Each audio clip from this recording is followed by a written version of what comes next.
Hey guys, it's Tyken here. I'm back with another video for you, so let's dive right in. Oh, and don't forget to hit the like button and leave a comment. Let me know which manhwa you want to see next. Let's go! With 1 minute left until the national address, an advisor gave the final warning. The entire nation was called to watch, as what was coming would change everything. The clock ticked the last second before the scheduled time. The moment of truth had arrived. The address began with an apology. The man bowed deeply, thanking the people for their cooperation during the inexplicable lockdown that had been imposed. Immediately afterwards, he revealed the gravity of the situation. The country was officially under emergency martial law, with the army taking control of the national infrastructure. The man behind that voice was President Jang Won-taek. He introduced himself to the nation, about to make the most important announcement of his life. Across the country, families gathered in front of their screens with an expression of fear and uncertainty. No one understood what was happening. The shock was visible on everyone's face as the address continued to be broadcast in every corner. The audience was massive. The president's face occupied the city's big screens, and everyone stopped to hear what he had to say about the sudden lockdown. But the apologetic tone soon ended. President Jang's expression changed, revealing the true and terrible reason behind all those drastic measures. Despite the firm posture during the speech, the truth is that the president was at his limit. His hands were shaking, revealing the overwhelming pressure he felt. Soon after the address, he needed a moment to himself. One of his advisors approached to offer him a cigarette. He lit the cigarette, seeking brief relief before continuing with the most difficult part of the announcement. With the cigarette between his fingers, he resumed speaking, now with an even darker and more direct tone. He said that by this point, everyone should already know the truth. That scenario from the famous game Survival Life was no longer fiction. It was happening in reality. The threat he announced was an asteroid, a rock from space which had already been the target of a failed interception attempt and was now heading towards Earth. President Jang continued his address, revealing that the asteroid's impact was only the beginning of the problem. The real catastrophe would come soon after, and there was no escape. In control centers around the world, despair took over. All attempts to divert the threat had failed. Humanity could only watch the inevitable. And then, the first fragment hit the ground. The apocalypse was no longer a prediction. It was a reality falling from the sky, bringing with it the end of the world as they knew it. The president revealed the terrible truth. The asteroid carried spores that, regrettably, had already infected the population of Japan, starting the plague. The impact didn't just bring destruction, it spread an infection that turned people into zombies. And the worst was yet to come. He announced that those same spores would arrive in their country that same day at 1 in the afternoon. However, there was a small hope. Information indicated that a small number of people, including the so-called awakened, might be immune to zombification. For these survivors, the government prepared something special. Temporal shelters were installed in marked locations but could only be opened in 1 year. The president also provided a guide on how to deal with the monsters that would appear in the initial stages of the apocalypse. The information would be distributed throughout the country.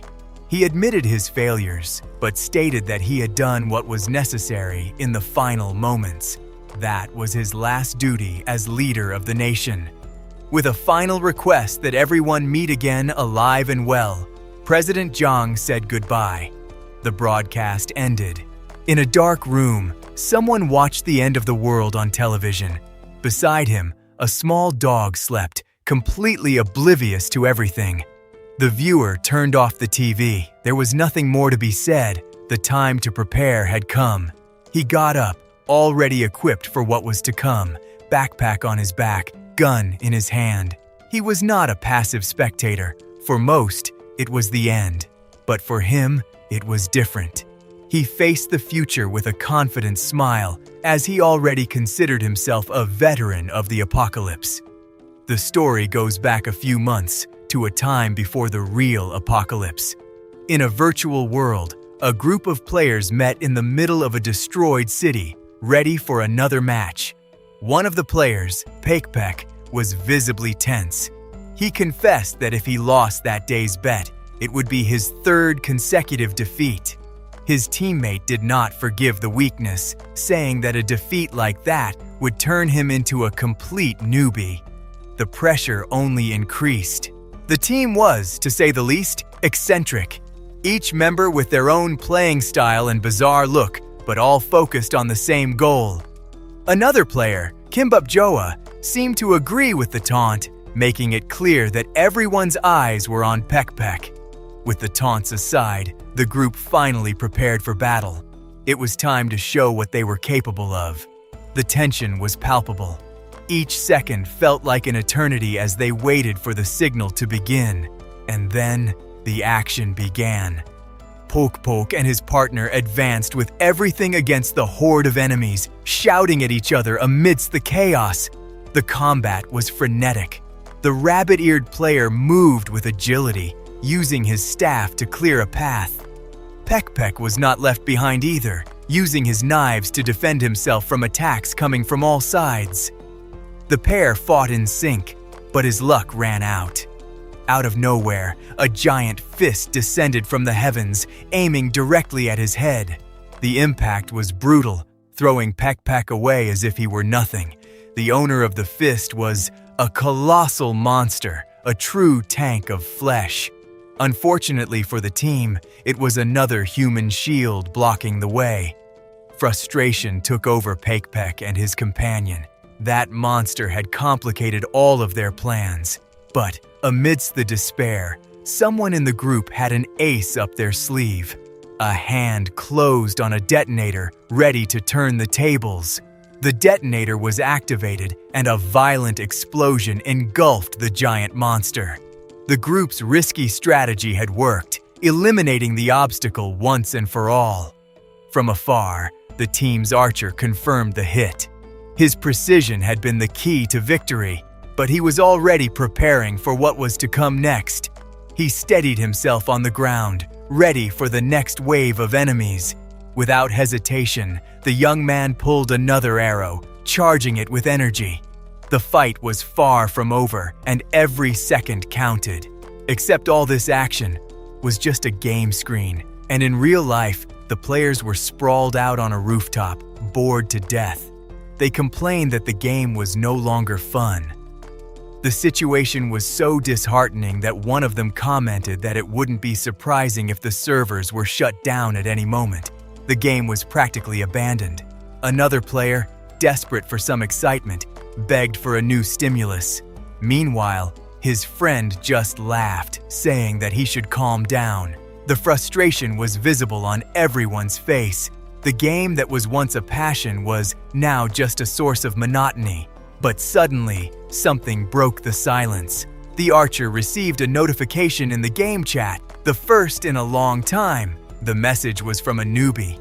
The whole group rushed to see, sarcastically celebrating that the game now had 5 players online. It was a real miracle.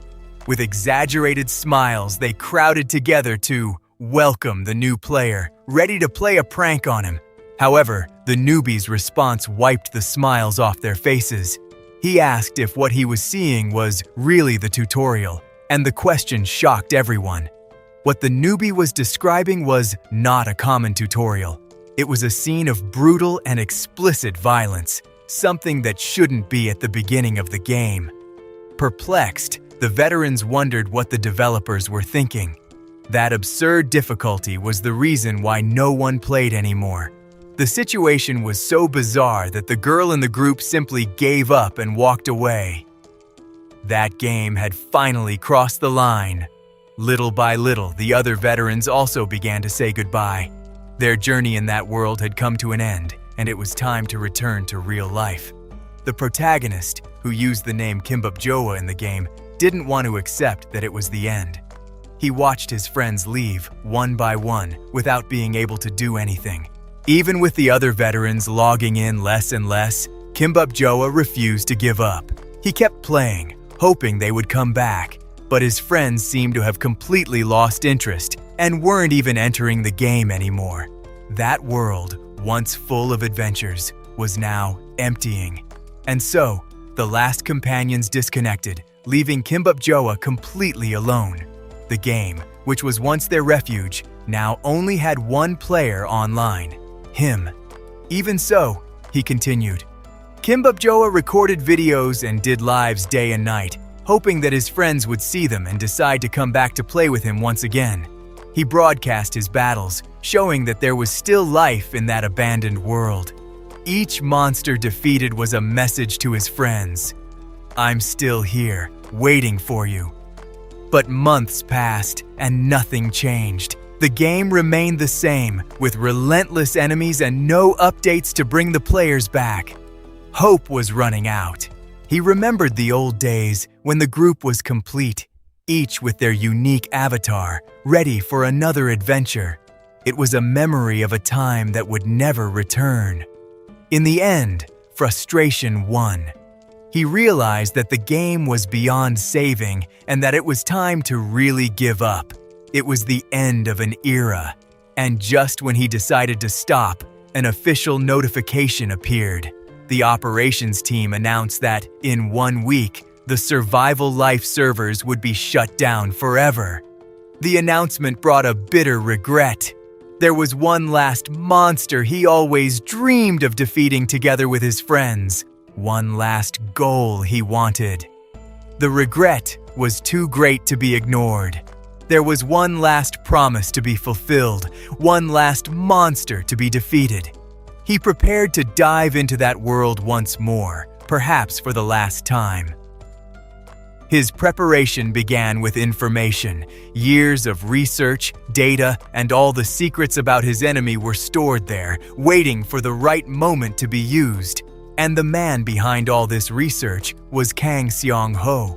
Nicknamed Exhausted Chef, he seemed to have more urgent priorities at the moment, asking for a minute of patience for whoever was there. And Kang Seong-ho's, the Exhausted Chef's, urgent priority was his work. In his small restaurant, he prepared snacks for the hungry customers who filled the place at lunchtime.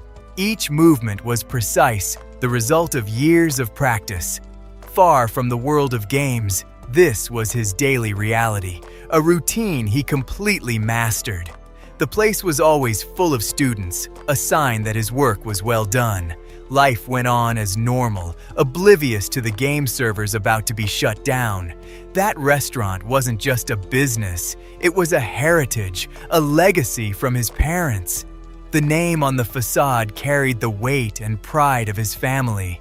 That's when one of his regular customers called him with a smile. It was Mi Kyung, who always brought a little light to his day.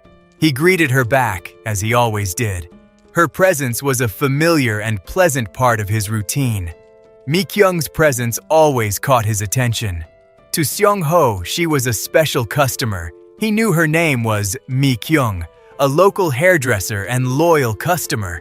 Despite her frequent visits, he never had the chance to ask her last name. Mi Kyung showed something on her cell phone curiously. She talked about a new trend on the internet that students were commenting on. She explained that she tried to do what the trend asked, but nothing happened to her, which left her a little frustrated. Seong-ho found the situation funny. With a smile, he replied that these things don't really happen and that she shouldn't believe everything she sees on the internet. Later, alone at home, curiosity got the better of him.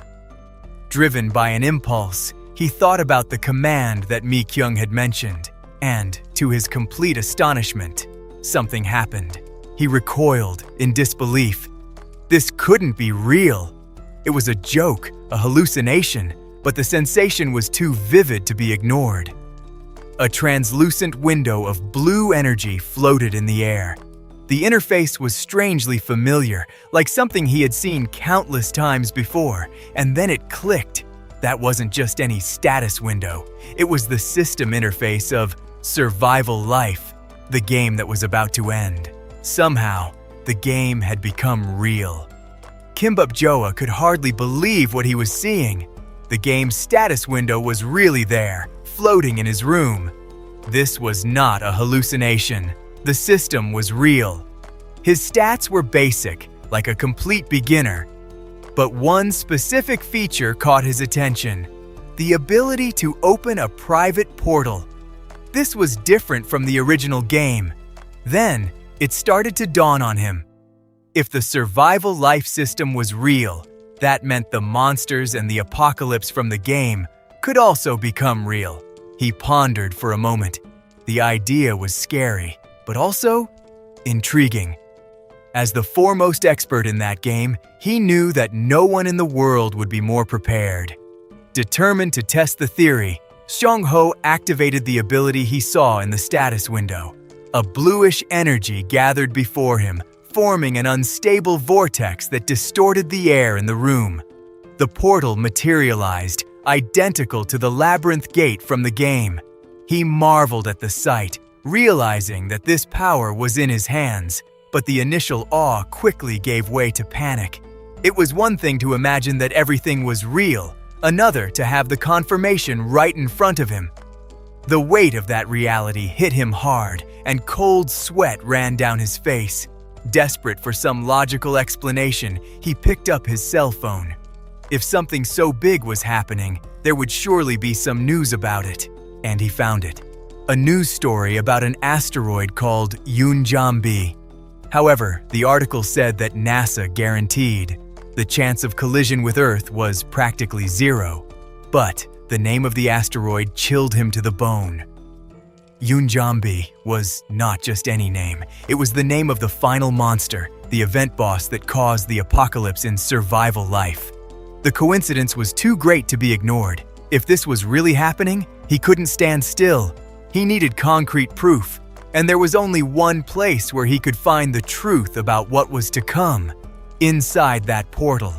But before risking everything, he needed a minimum of security. Xiong-ho decided to test what was on the other side, looking for any proof that this wasn't a fatal trap.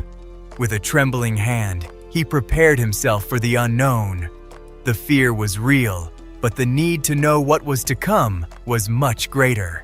Doubt consumed him. Entering there without a plan was basically suicide.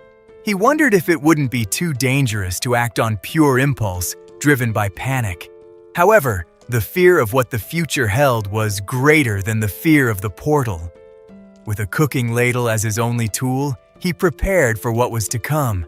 To be sure, he needed a more concrete test. Without hesitation, he threw his small dog through the portal to see what would happen on the other side. The ladle brought back dirt and what appeared to be dog food. This confirmed that the other side wasn't an empty maze. A hope arose. Maybe the portal was just a teleport to another place on Earth. The decision was made. He wasn't going empty-handed. Xiong-ho prepared a backpack with the essentials to survive whatever he found. Equipped and standing before the unknown, only one question remained. It was time to go in and discover the truth, no matter what it was. Upon crossing, reality hit him hard. The scenery was completely different from his room.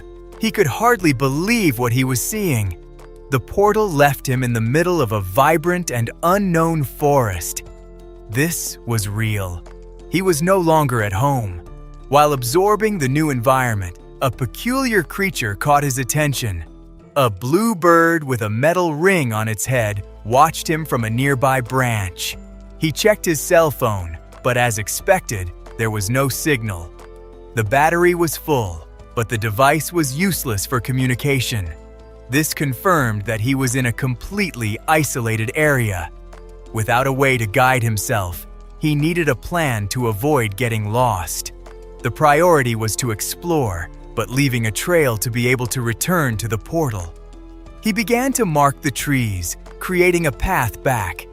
Each mark was a small guarantee, a step into that immense and unknown forest.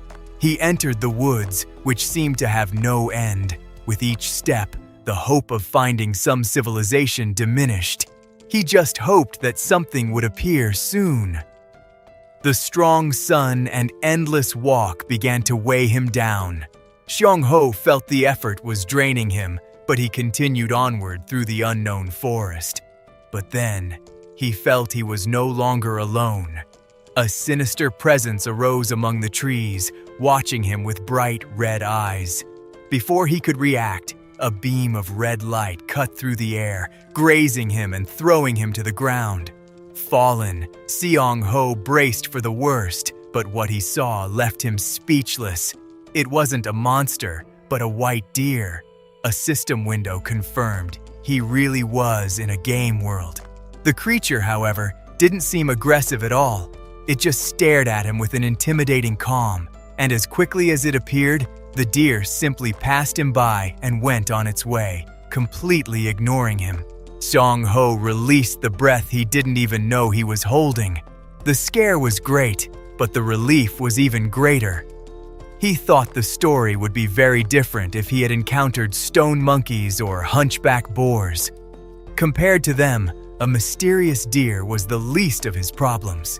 That encounter served as a warning. He couldn't just wander around unprepared anymore. With his weapon in hand, he got up and moved forward. Now, every step was calculated. The relaxed posture from before gave way to constant vigilance, ready for anything the forest threw at him. And it was then that his eyes, now attentive, caught a different glow in the distance. Something that didn't belong in that place. In the heart of the woods, a solitary tree shone with a golden light, and on it, a single fruit. The system window left no doubt. He had found the sun apple. He picked it up carefully. The texture, the shine. It was exactly like the item from the game's cash shop. The confirmation he both feared and, at the same time, hoped for. Not knowing the exact effects in the real world, but needing any advantage he could get, Xiong-ho didn't hesitate and took the first bite. The instant he bit into the apple, an absurd wave of power took over Xiong-ho.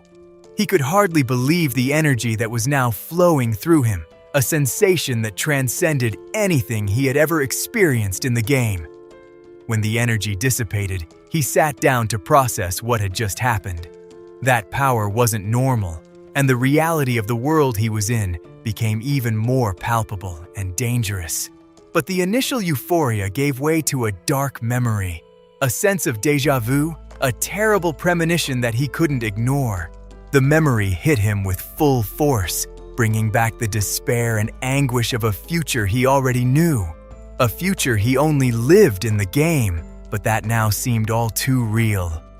And with the clarity of a nightmare, the message echoed in his mind. The end was coming. The apocalypse he played for years was no longer fiction. It was about to happen for real. With the feeling of déjà vu transformed into certainty, Xiong-ho acted immediately as soon as he returned to his world. He had no time to lose.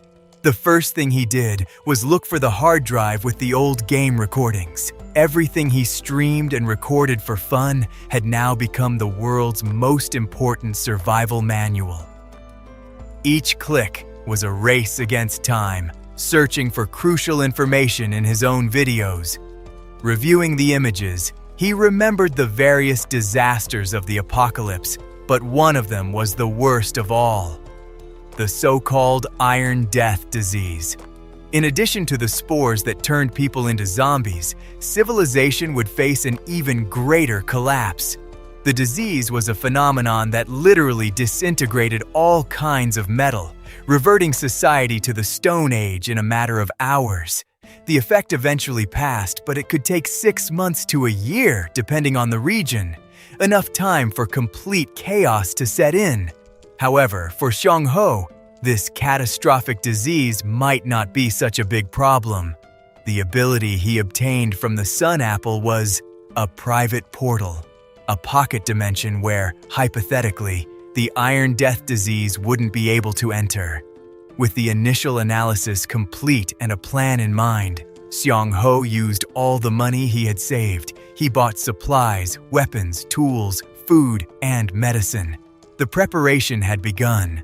While planning his next steps, Seong-ho decided to check the mood in online communities. Discussions about awakened people had already started, but most still treated the subject as a joke or fake news. He finished his morning shopping, picking up the last essential items for his preparation. Each object was a piece in his survival puzzle. The transaction was a success. The seller thanked him for the smooth deal, without the slightest idea of the true purpose of it all. Seong-ho maintained the facade of an ordinary customer, acting friendly so as not to raise any suspicion about his plans. With the item in hand, he reflected on the future.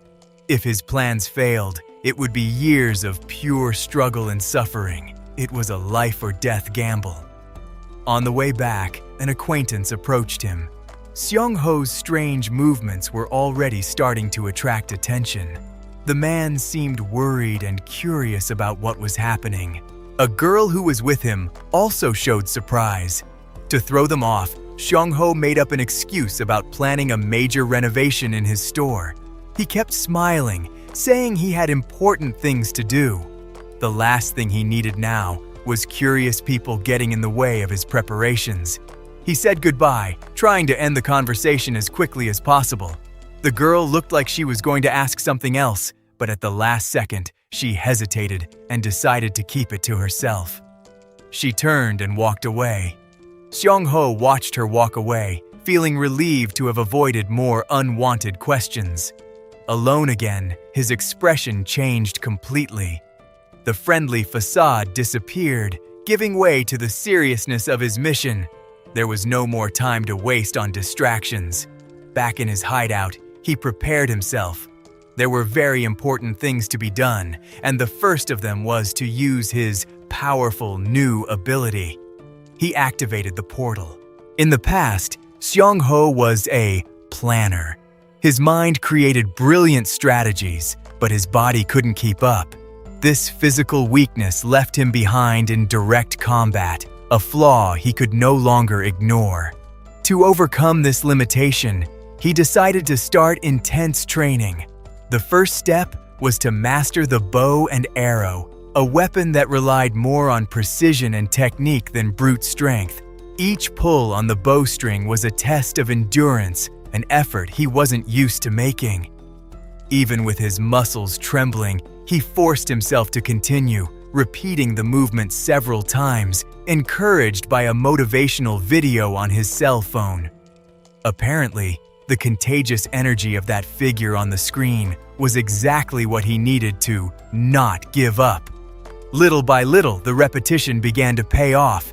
His posture corrected itself, and the movement of pulling the string became firmer and more natural. As his technique improved, his aim became more stable. He was starting to get the hang of it. In that moment of total focus, he felt a confidence he had never had before, as if he were channeling the skill of a legendary archer.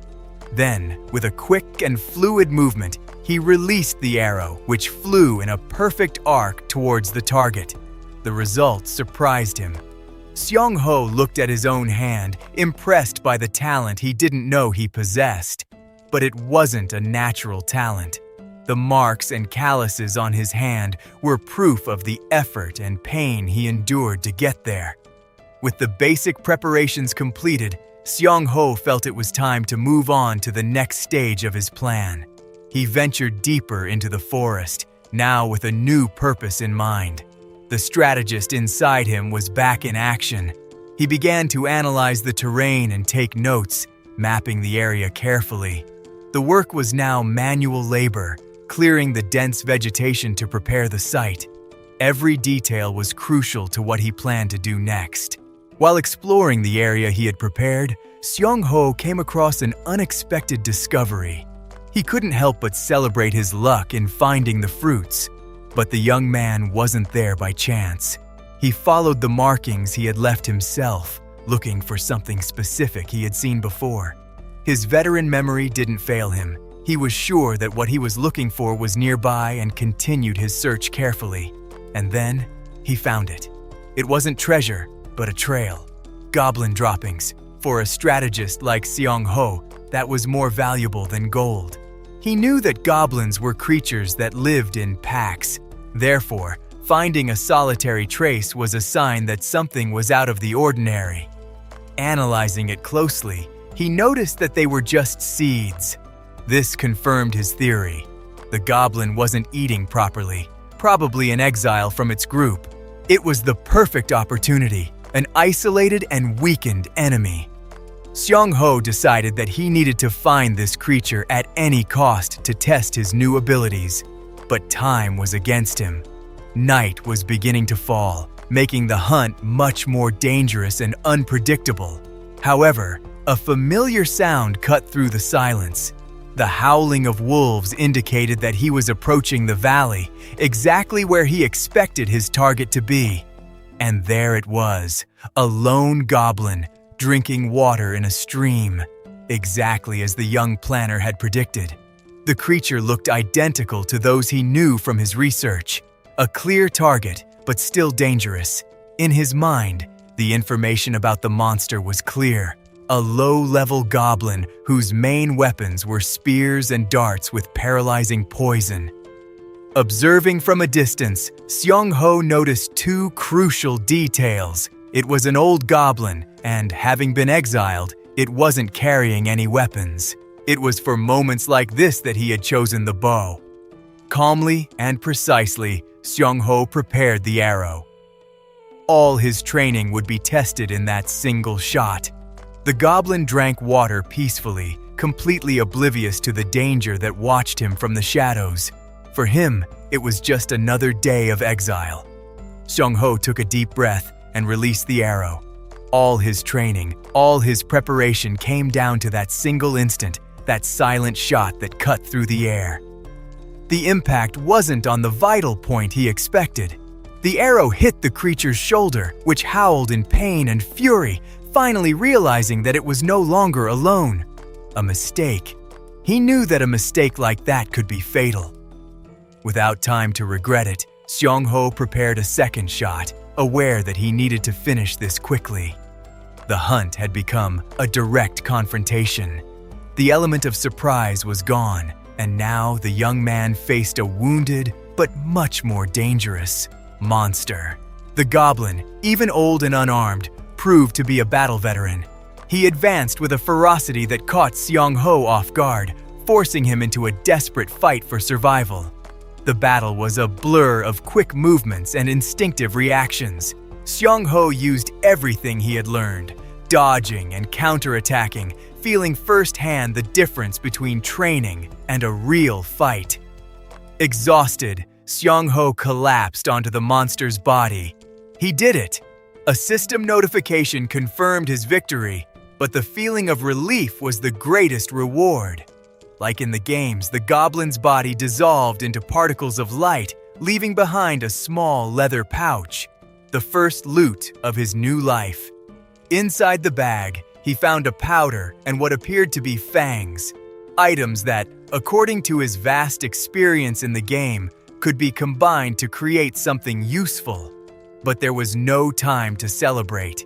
The exhaustion was immense, but he knew he needed to hurry and take care of the remains of the battle. His gamer memory alerted him to a hidden danger. If the body was left behind, it would transform into an even more dangerous monster. He needed to bury it. While he was digging, something in the water caught his attention. Red fish swam in the stream, a detail that seemed insignificant, but for a planner like him, it was valuable information. Suddenly, an idea popped into his head. The presence of those red trout in that specific location opened a new possibility, a new strategy that he hadn't considered. The sudden discovery about the red trout brought with it an even more terrifying realization. A chill ran down Seong-ho's spine as he connected the dots. He wasn't alone. From the shadows, a pair of red eyes stared at him. It was the dominant predator of that area, the real reason why those trout were there, untouched. And then, the creature revealed itself in its entirety, an owl bear. Seong-ho had invaded the territory of one of the most dangerous monsters in the forest, and now he was cornered. In that moment of panic, his mind didn't focus on the threat, but on a distant memory. He saw himself back in his old life as Kimbap Joa, a game streamer. He remembered his broadcasts, where he explained the game's monsters in detail to an audience that, most of the time, found his content boring. A cruel irony, considering his current situation. Back then, the danger was only virtual, a simulation that he controlled from the comfort of his room. A completely different reality from the fight for survival he was facing now. He even remembered the small joys of that life, like thanking his followers for donations. Those were simpler times when the biggest threat was a negative comment in the chat. But the memory wasn't just a distraction. Something in his old words, in one of his analyses, began to bubble in his mind, bringing with it a crucial piece of information.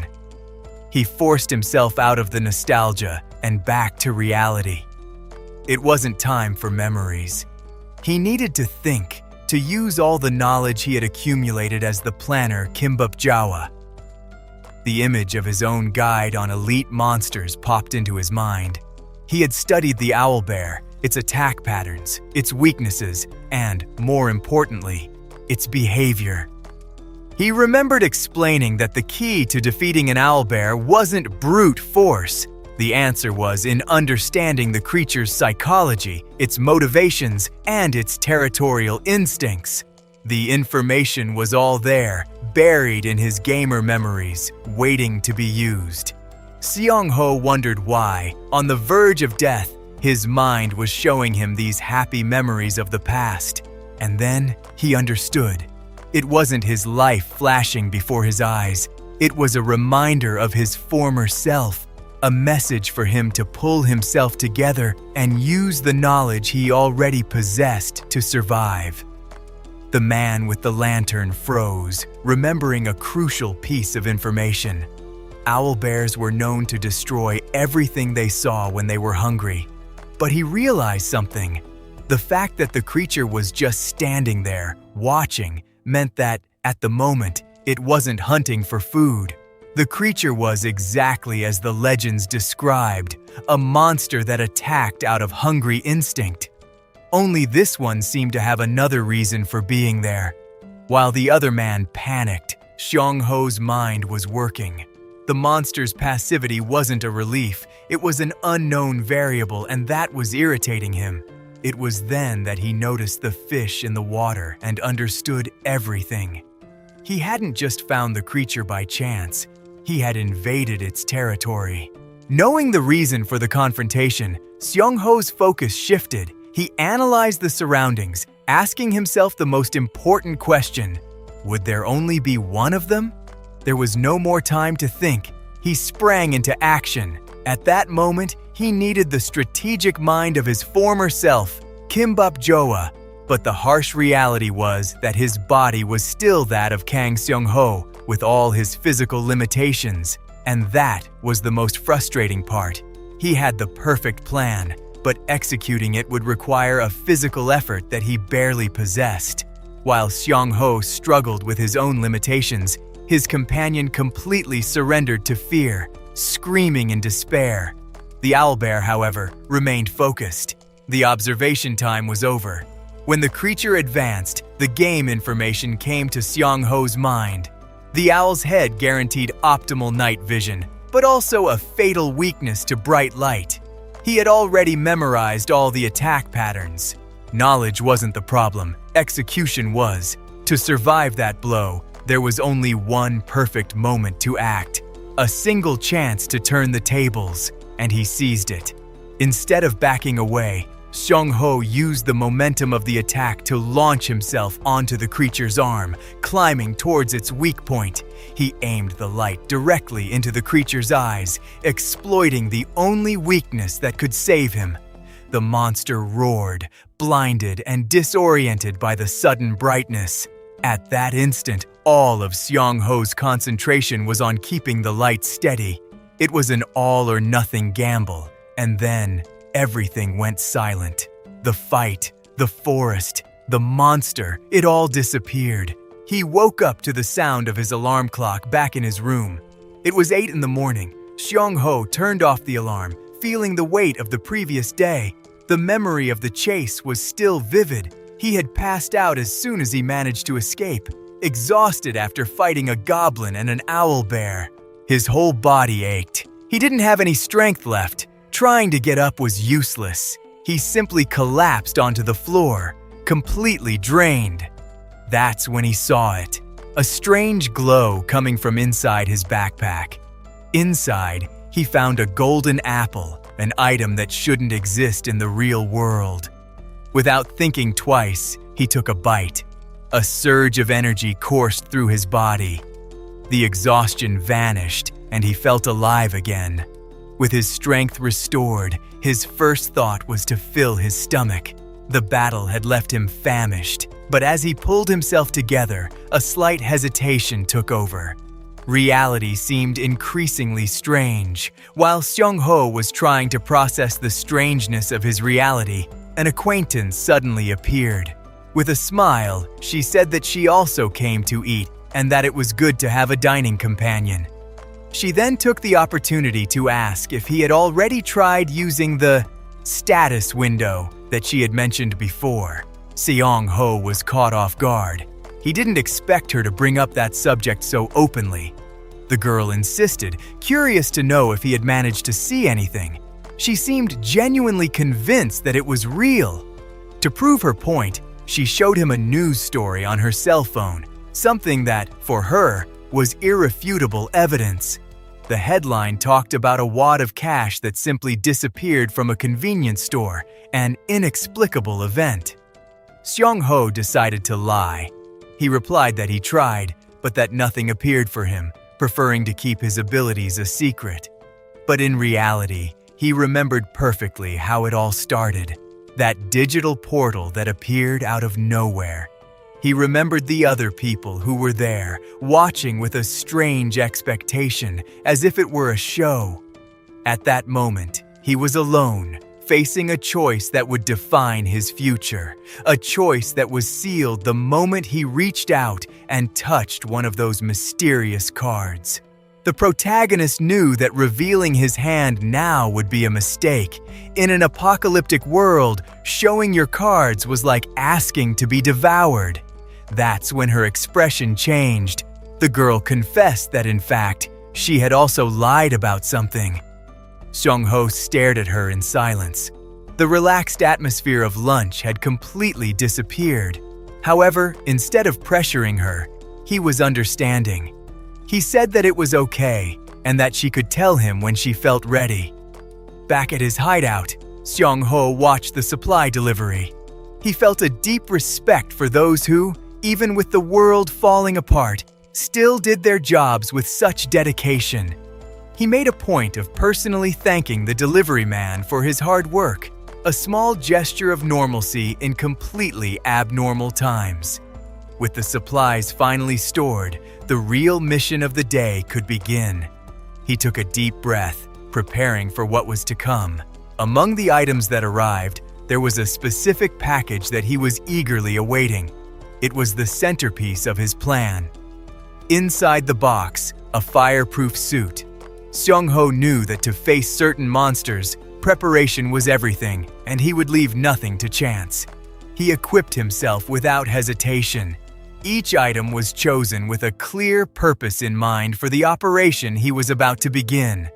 His mission today was clear: find and secure a safe hideout, a base of operations, and he was determined not to return empty-handed. Carefully, he approached the entrance to the cave. Before any movement, he needed to know what kind of monster lived there. The plan began to form in his mind. He knew that nocturnal monsters would be sleeping during the day, a weakness that he intended to exploit. But before acting, he needed confirmation. Using a telescope, the protagonist analyzed the cave entrance for more clues, and there they were, in the soft sand of the entrance. Unmistakable. They were kobold footprints, many of them. This was a tremendous stroke of luck. At that moment, Xiong-ho couldn't help but smile. The plan he had in mind would work perfectly against this type of creature. Now, only one last detail was missing. He checked the wind direction. Everything needed to be perfect for what he was about to do.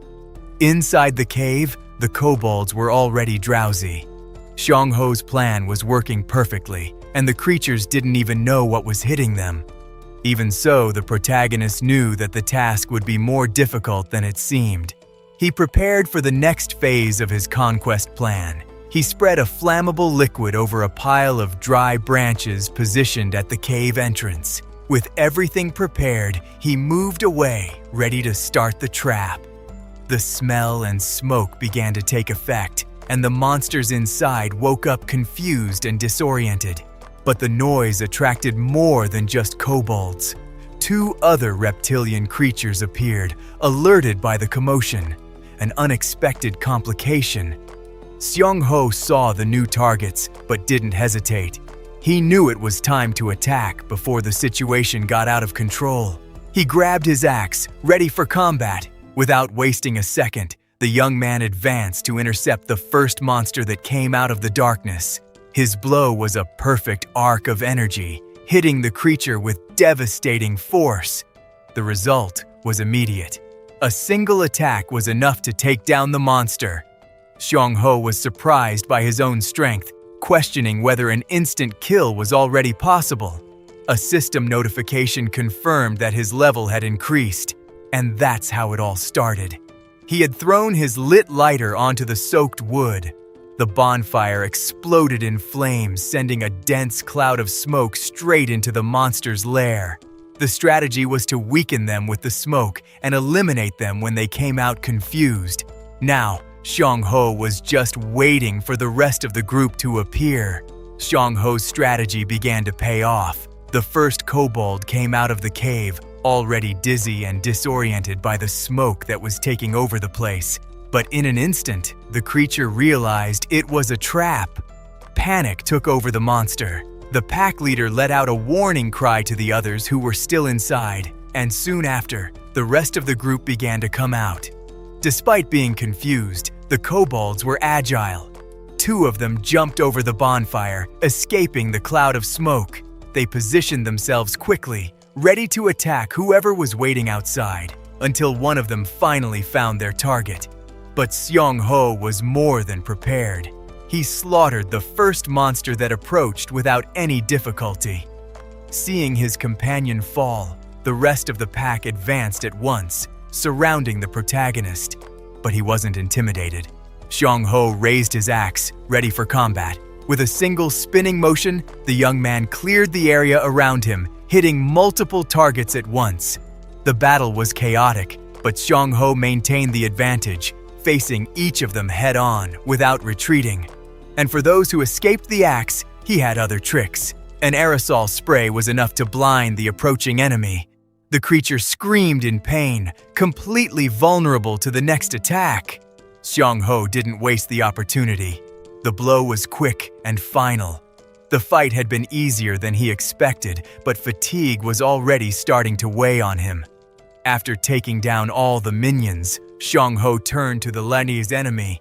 Only the leader remained to finish the job, but what should have been the strongest monster in the group was cowering in fear. For Xiangho, the scene was simply pathetic. Before the final blow, he made it clear that the creature's hiding place now had a new owner. And with a single blow, it was all over. The battle was over. Xiangho finally took off his mask, feeling the weight of accumulated fatigue after so much adrenaline. He then checked his stats. The system confirmed what he already felt. The exhaustion effect was active. But the good news was that he had leveled up. The new level brought an unexpected reward: access to an online system store. A new range of possibilities opened up for him. With new tools at his disposal, he entered the cave he had just conquered. He now had a safe space, a place that only he could use. A true sanctuary in the middle of the apocalypse. There was only one small problem. The place was a complete mess. Before anything else, it was time to clean up. And so, the apocalypse survivor turned into a cleaner. He began to clean the nest, sweeping away all the dirt left by the former inhabitants. The work was more disgusting than he imagined. Every corner of the cave hid something worse than the last. For Seong-ho, this was a real torture. Cleaning up the monsters' garbage was almost as bad as fighting them, but he had a very practical solution for the trash. Using his unique skill, Seong-ho opened a portal. He simply crossed over to the other side, taking the trash and his cleaning equipment with him. His base was almost ready. The life of an apocalypse survivor wasn't just glory and battles. For Seong-ho, it meant scrubbing the filthy floor of a cave to turn it into a home. With the heavy cleaning finally done, he prepared for the next step in his plan. Seong-ho stared at the portal, holding a hose. He wondered if his crazy idea would actually work. The theory was simple. If the interaction between the two worlds was possible, he could simply connect his apartment's bathroom to his new base. So, with a hint of doubt and a lot of hope, he turned on the water. And it worked. The water from his world gushed into the cave on the other side. Seong-ho could hardly believe that his interdimensional plumbing plan had worked. With a source of clean and infinite water, his survival was practically guaranteed. Now, he could focus on other things. The next step was construction. For that, he needed the right materials, which could only be found in that new world. Fortunately, the cave itself was a resource mine. The walls were full of igneous stones and light stones, essential for his crafting recipes. He picked up one of each, feeling the energy emanating from them. Seong-ho smiled, realizing he had found a real gold mine. As soon as he finished the basic preparations, he could start mining for real. The next day, the countdown continued. There were only 29 days left until the catastrophe. Back in his apartment, Seong-ho felt the weight of the previous day's work. His whole body ached from the effort.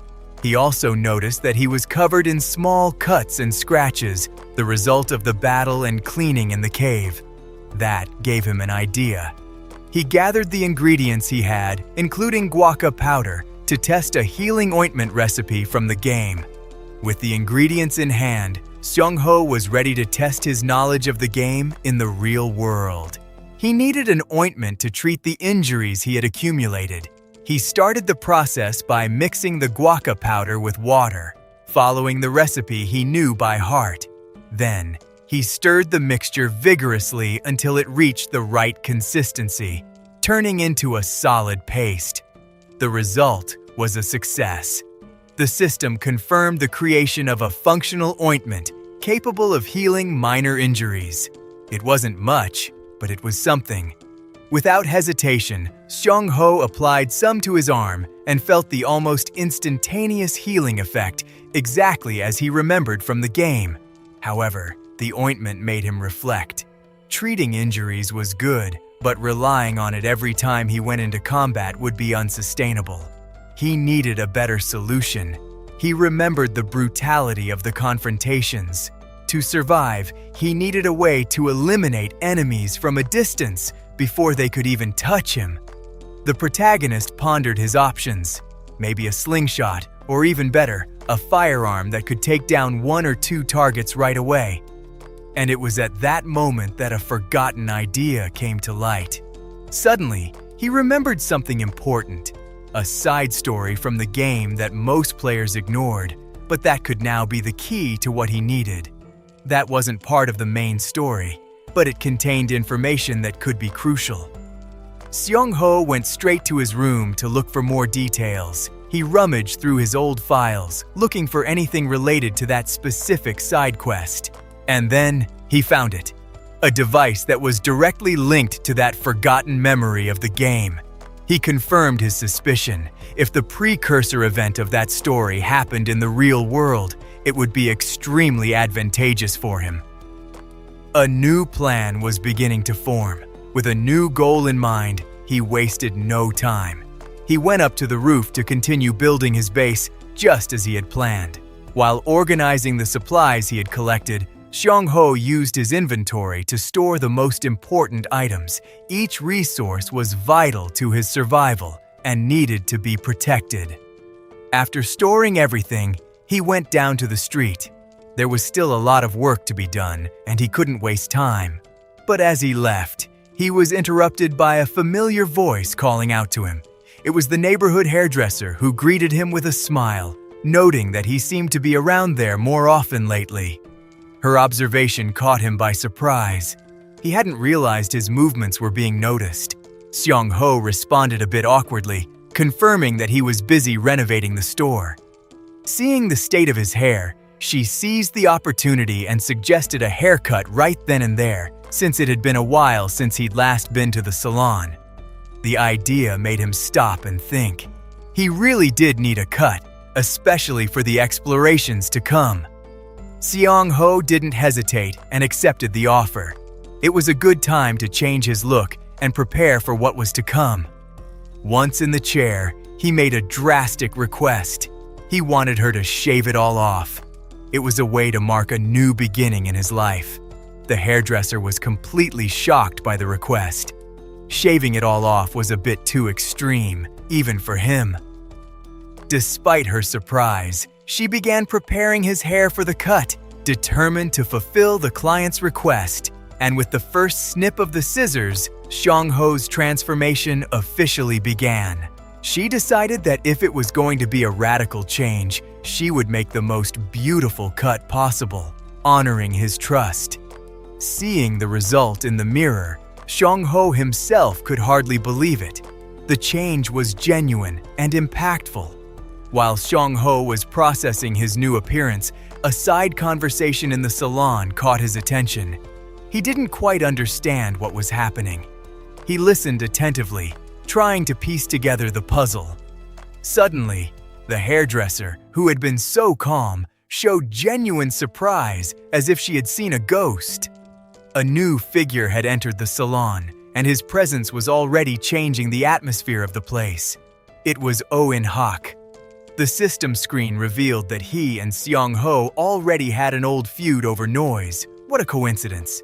The hairdresser explained that the YouTuber he was looking for had deleted all the videos and disappeared. Xiang-ho, hearing everything, was shocked to realize they were talking about him. Oh In-hak, however, didn't seem convinced and continued his conversation with the woman, trying to extract some more information. He insisted that finding that YouTuber was a matter of public good. The man was getting increasingly agitated with her refusal to help, quickly losing patience. The situation became tense. While Oh In-hak pressured the hairdresser, Xiang-ho remained silent, caught in the middle of the problem. Xiang-ho could hardly believe the irony. The guy he wanted to avoid was right there, trying to hunt him down without even knowing it. That's when the memory surfaced. Xiang-ho perfectly remembered the face of that man and the reason for their fight in the past, but the tone of the conversation changed drastically. Oh In-hak grabbed the scissors from her hand and cornered her, saying that everything was going as planned. His friendly expression disappeared, revealing a much darker and more predatory intention. The hairdresser was visibly frightened. She was trapped and had no way to escape his intimidation. In the midst of Oh In-hak's pressure, a voice interrupted him. Xiang-ho decided he couldn't just stand by and watch the situation escalate any longer. He approached, pretending not to understand what was happening, and tried to divert the aggressor's attention, asking to talk later. The tactic worked. Oh In-hak's attention turned completely to the stranger who dared to interrupt him, visibly annoyed by the intrusion. But Xiang-ho's patience had a limit. With a cold look, he told the aggressor to leave while he was still asking politely. The warning was clear. The sudden change in tone caught Oh In-hak by surprise. The bully's confidence disappeared instantly, replaced by a genuine fear of that menacing aura. Without saying another word, Oh In-hak turned and left in a hurry. Intimidation worked better than any argument. The hairdresser finally let out the breath she was holding, relieved that it was all over. She was safe, thanks to the mysterious customer. Xiong-ho, now calmer, suggested that they exchange numbers, just in case. He knew that guy was trouble and might come back. Back home, Xiong-ho put aside his construction plans for a moment and went straight to the computer. He needed to see what was happening online. What he found was a wave of pure hatred. Comments threatened his life, asking for his address to be revealed so they could find him. The witch hunt was in full swing. Users were offering payment to anyone who could hack and leak his information, completely exposing him. The entire forum was flooded with insults and slander about him. His online reputation had been completely destroyed by an enraged mob. Seeing all of that, a feeling of aversion took over him. Tired of that toxicity, Xiong-ho simply turned off the computer. He wasn't broken or desperate, just exhausted by human malice. He leaned back in his chair, processing the situation. But something strange happened. Instead of feeling bad, his mind began to clear. With a new resolve, he activated his skill and opened a portal. Inside the portal, Xiong-ho's life boiled down to hard, repetitive work. He mined non-stop, focused on only one thing: survival. All the ore he extracted went through a refining process. It was a constant cycle of manual labor, day after day, without rest. At the end of another day, Xiong-ho ran back to his shelter. Under the moonlight, he reflected on his new reality. He wasn't a hero with a great duty, but just an individual fighting not to die. And with that clarity of purpose, a new determination arose. He didn't need to save the world.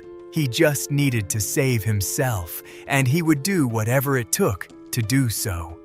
But it was exactly when he made that decision that something emerged behind him. A chill ran down his spine, forcing him to turn around slowly. Before him, a creeping skeleton appeared. The monster seemed to have been summoned by his own resolution, a test for his newfound will. The creature wasted no time. Its power exploded from its empty eye sockets, aiming directly at Xiong-ho, who had nowhere to run. Xiong-ho realized the situation had become serious, but little did he know that facing monsters would be the least of his problems.